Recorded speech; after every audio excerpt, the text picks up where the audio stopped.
Good morning, কেমন আছেন সবাই? তন্ডপার লাইফস্টাইলের একটি নতুন ব্লগে আপনাদের সবাইকে স্বাগত। তো আজ সানডে, আর সানডে মানেই তো জানো প্রতিদিন আর নতুন করে বলার আমার কিছুই নেই। সানডে মানেই আমার কাছে একদম মানে একটা ছুটোছুটি হুড়োহুড়ির ডে। আর আজকে মানে সকাল থেকেই মানে পা ফেলতে পারছি না, এমন অবস্থা।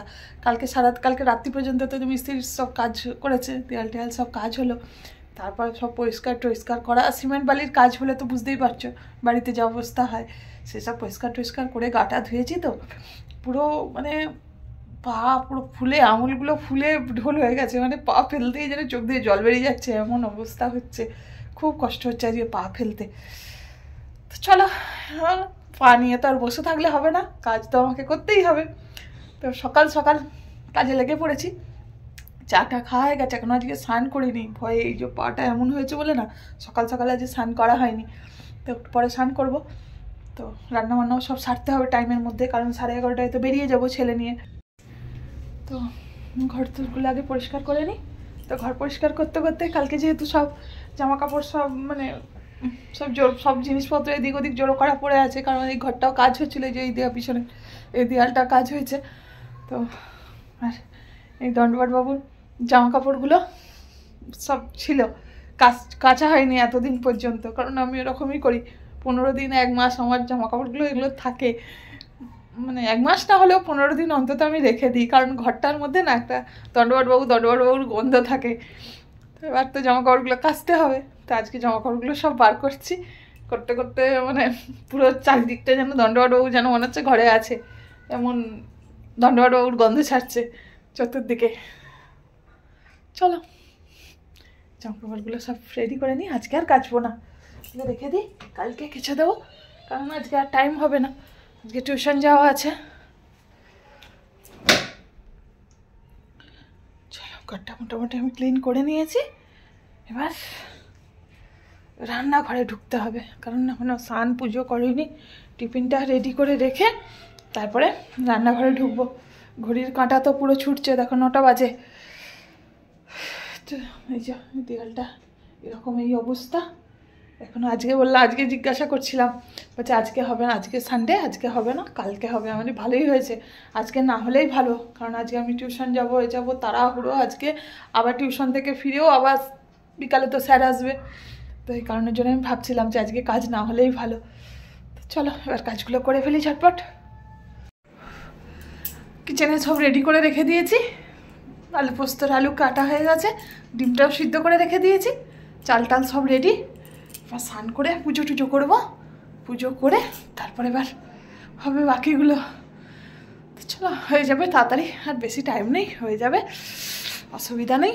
তো জামা কাপড় আরে এখনও মেলা হয়নি ছাদে, হালকা হালকা রোদ উঠছে। তো স্নান করে একবারে সব মিলে দিয়ে আসবো, কারণ সকালবেলা একটু কাচাকুচি হয়েছে, সব পড়ে আছে। চলো স্নানটা করেই ঝটপট স্নান করে তারপরে এবার পুজোটা সারবো। তো রান্না বসে গেছে, টিফিন খেয়ে দে, ভাতটা বসিয়ে দিয়ে টিফিনটা খেলাম, ভাত হয়ে গেছে। আর ডিমের কারিটা আর ওই পোস্তটা হলে হয়ে যাবে আজকে। আর বেরোবো, 11টা বাজে, তাড়াহুড়ো করছি ঝটপট। এবার মানে স্নান টান করে যে একটু 10 মিনিট বসবো ছাদে, সেইটুকু টাইম নেই। রোদ তো বেরোয়নি এখন, হালকা হালকা হচ্ছে, কিন্তু মানে একটু যে ছাদে বসবো সেই মতো হয়ে উঠছে না। বেশ ভাবলাম একটু বেশ যদি বসতে পারতাম ভালো হতো, মানে হাত পা তো পুরো এবার বেঁকে আছে সব। তো চলো আর কি করবো, আমার এদিকে হয়ে গেলে গাড়িটা হয়ে গেলে এবার পোস্তটা করে নিলে হয়ে যাবে। এখানে আমার এই যে আলু পোস্তর আলু কেটে নিয়েছি, লম্বা লম্বা করে আলু কেটেছি। এখানে আছে পেঁয়াজ কুঁচো আর রসুন আর কাঁচা লঙ্কা, আর আমার এদিকে ডিমের কারি রেডি। আর যা কারিটা হয়েছে লাল লাল পুরো একদম, দিয়ে দিই।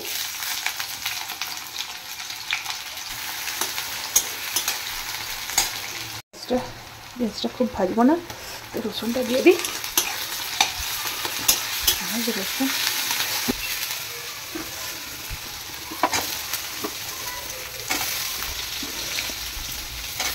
আমার মায়ের বাড়িতে মানে তো সবাই খুব পেঁয়াজ, এই পোস্ত খুব ভক্ত সবাই, পেঁয়াজ রসুন দিয়ে পোস্ত।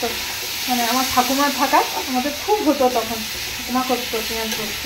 তো ঠাকুমার হাতে আমি খাইনি, কারণ ঠাকুমা তখন বয়স হয়ে গেছিলো, আমার জ্ঞানে আমি দেখিনি ঠাকুমাকে রান্না করতে, তো মাই করতো। তো এই পেঁয়াজ পোস্তটা বেশ ভালোই লাগে। তো আজ আমি বহুকাল পর মানে এই পেঁয়াজ পোস্ত হলো, মাই করে, গেলে মা করে, বাবু ভালোবাসে বলে মা করে, কিন্তু আমার হাতেই প্রথম মনে হলো আজকে, অনেক কাল পর করছি আমি। ভালো লাগে বলো পেঁয়াজ পোস্ত। যে পোস্ত বেটে নিয়েছি, দিয়ে দেবো।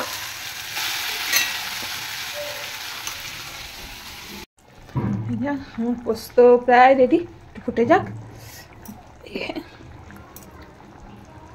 রেডি হয়ে গেছি টিউশন। তবে আজকে কি একটু ভালো লাগছে, মানে তাড়াহুড়ো হোক কিন্তু সব কাজ কমপ্লিট করে গেছি।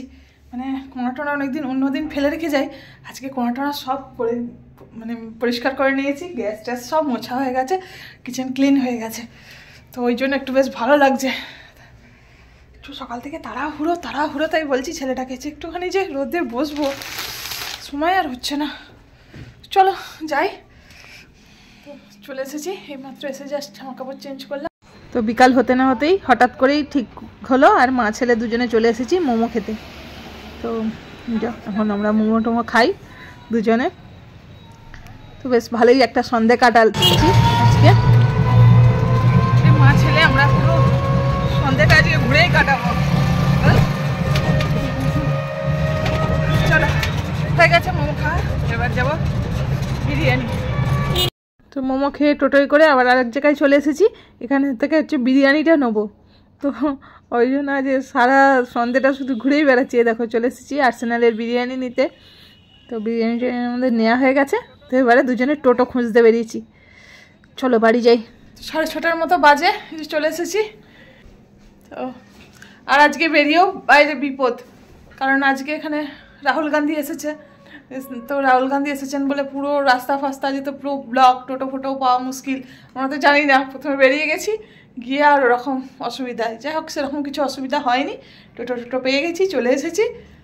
চলো এবার ড্রেস ফ্রেস চেঞ্জ করে সন্ধে টন্ধে দিই, তাড়াতাড়ির মধ্যেই হয়ে গেছে। তাই বলছি বাইরে ঠান্ডার মধ্যে এর মধ্যে দণ্ডবাবু এমন তাড়া করলো যে পুরো ছুটি করে বেরোতে হলো।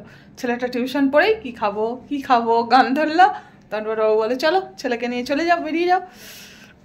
আমি একে এদিকে পা ফেলতে পারছি না। রান্নাবান্নার তো কোনো ঝামেলা নেই, খাবার দাবার তো আছেই আনা। তো হঠাৎ করেই আজকে খাবারের ব্যবস্থা হলো। দুপুরবেলা লাঞ্চ করে আর তো ব্লগ করা হয়নি, দুপুরবেলা লাঞ্চ টাঞ্চ করে এত আমার পায়ের যন্ত্রণা হচ্ছিলো, আমি ছাদে চলে গেছি তেল নিয়ে, আর ছাদে চলে গেছিলাম তেলগুলো মানে এত আঙুলগুলো তেল মেখে ছাদে বসেছিলাম। তারপরে ওর স্যারও এসে গিয়েছিলো তাড়াতাড়ি, তো স্যার পড়াতে চলে এসেছিলো। তো মানে এসে স্যারকে চাটা দিয়ে আমি আবার শুয়ে পড়েছিলাম। স্যার চলে যাওয়ার সঙ্গে সঙ্গে এবার আমি কি খাবো, তখন ওর বাবা ফোন করেছে। তখন বলে ওকে পাঠিয়ে দাও, তাহলে ও সেই আর অনেক দূর টোটো করে ওরম করে যেতে যাবে, আমি ওরম করে কোনো দিনও যাইনি, ছাড়িনি। আমি বলি না ওরম করে আমি ছাড়বো না। বলছেন টোটো করে চলে যাক, ও কিছু কিনে খেয়ে আসুক।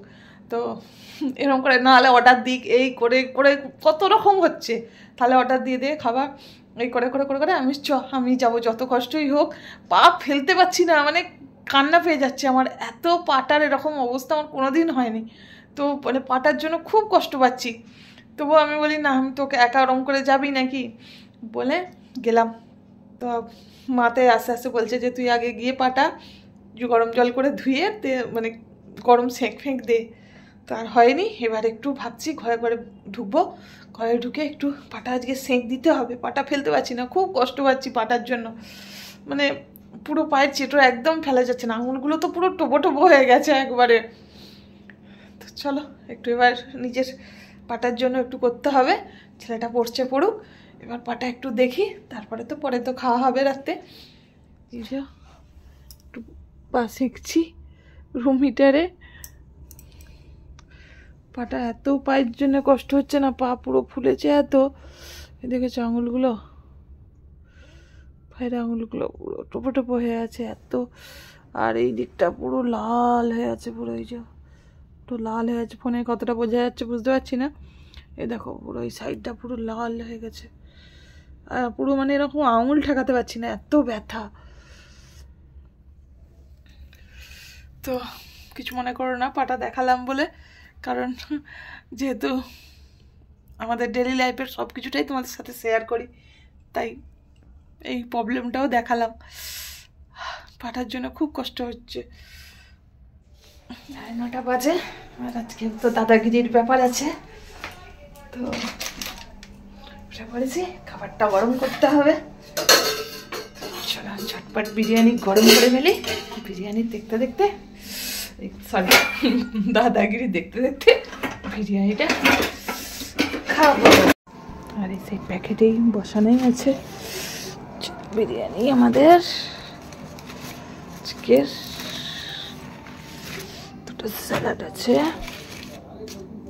চলো রান্নাঘরে নিয়ে যাই।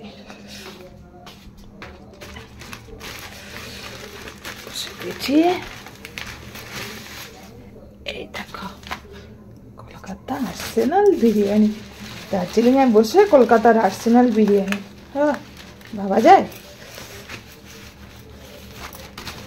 আরে ভেবেছিলাম আজ দণ্ডপাট বাবুও পাবে বিরিয়ানি, ওদের আজকে বিরিয়ানি হয়, কিন্তু বেচারা বিরিয়ানি, একটু মনটা ভালোই লাগতো সবাই বিরিয়ানি খাচ্ছি, কিন্তু ও আজকে লেট হয়ে গেছে যেতে, আর বিরিয়ানি পাইনি। ভালো লাগে। বাবুর কপালে বেশিরভাগই এরকমই হয়, ওদের সপ্তাহে হচ্ছে একদিন মটন হয় আর একদিন বিরিয়ানি হয়। তো মটনটা হয় ফ্রাইডে আর বিরিয়ানিটা হয় সানডে। তো মটন আর বিরিয়ানির দিন দণ্ডবাবু পাবে না ভাগে। মাছ তো একদিনই হয়, স্যাটারডে, ও তো খায় না, আর বিরিয়ানিও পায় না, মানে খুব কম বিরিয়ানি ভাগে পায়।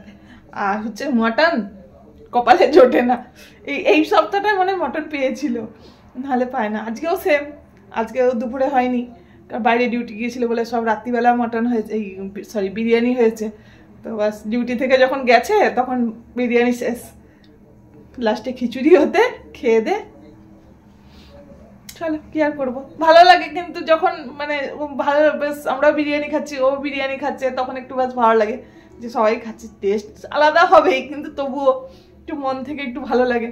কিন্তু এই যে আজকে আর বিরিয়ানি পাইনি, বলছি খিচুড়ি খেয়েছি। চলো কি আর করবো, গরম করে নি বিরিয়ানি, চিকেন বিরিয়ানি রেডি। এবার আও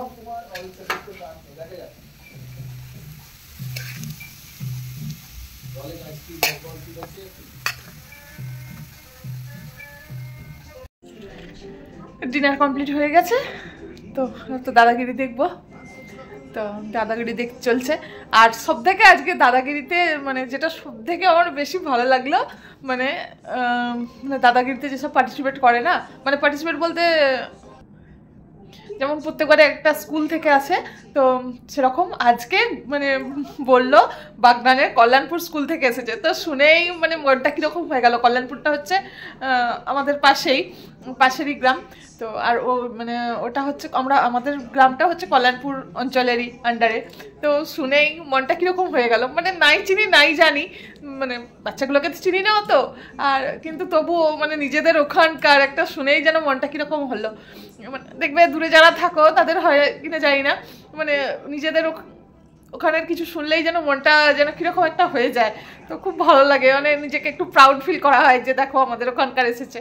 তো সেরকমই আজকে খুব ভালো লাগলো দাদাগিরিতে ওরকম কল্যাণপুর স্কুল থেকে পার্টিসিপেট করে। সব থেকে একটা ইম্পর্টেন্ট কথা আজকে হচ্ছে যে পুরো মানে জোর করে ঠিক বলবো না, ও বলেনি, ওর বাবাই বলেছিল আনতে, মানে বিরিয়ানি আনা হলো যার জন্য। তো তেনারই আজকে বিরিয়ানি পছন্দ হয়নি। তো বাবাইকে বললাম কি রে কেমন খাচ্ছিস, তো ছেলেটার পছন্দ হয়নি। ও বলে না বাড়ির বিরিয়ানির বাড়ির আলাদা টেস্ট। তো বলে পেটও মানে মন কিছুই ভরেনি।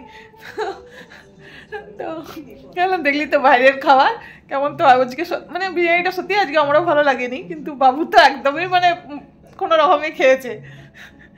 চলো আজকে ব্লগটা এখানে এন্ড করছি। সবাই ভালো থাকবেন, সুস্থ থাকবেন, দেখা হচ্ছে নতুন একটা ভিডিও নিয়ে। Good night.